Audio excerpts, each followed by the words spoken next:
श्री गणेशाय नमः। शुक्र प्रदोष व्रत कथा।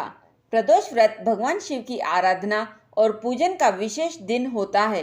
प्रदोष व्रत करने से व्रती को 100 गौदान के बराबर पुण्य मिलता है।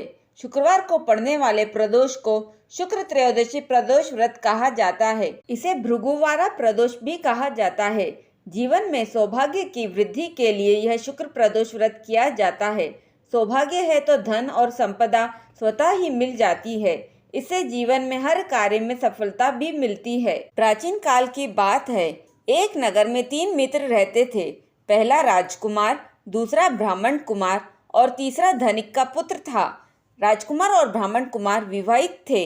धनिक पुत्र का भी विवाह हो गया था, लेकिन गौना शेष था।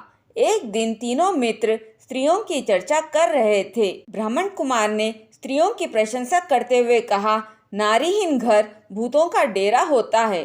धनिक पुत्र ने यह सुना तो तुरंत ही उसने अपनी पत्नी को लाने का निश्चय कर लिया।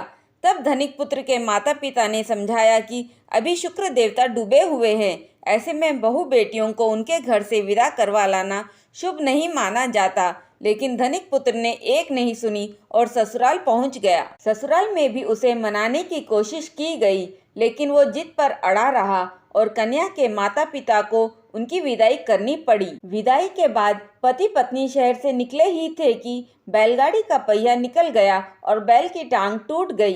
दोनों को चोट लगी, लेकिन फिर भी वो चलते रहे। कुछ दूर जाने पर उनका पाला डाकुओं से पड़ा, जो उनका धन लूटकर ले गए। दोनों घर पहुंचे। वहां धनिक पुत्र को सांप ने डस लिया।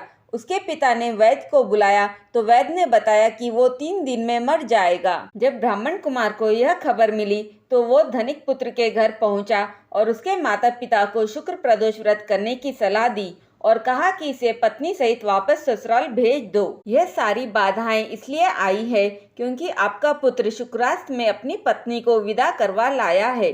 यदि यह वहां पहुंच जाएगा तो बच जाएगा। धनिक को ब्राह्मण कुमार की बात ठीक लगी। उन्होंने वैसे ही किया। ससुराल पहुंचते ही धनिक कुमार की हालत ठीक होती गई और माता पिता के शुक्र प्रदोष व्रत करने से सभी घोर कष्ट दूर हो गए। कहते हैं कि जो भी व्यक्ति इस दिन यह कथा कहता या सुनता है, भगवान उसके सारे कष्ट दूर कर देते हैं। बोलिए महादेव पार्वती जी की जय।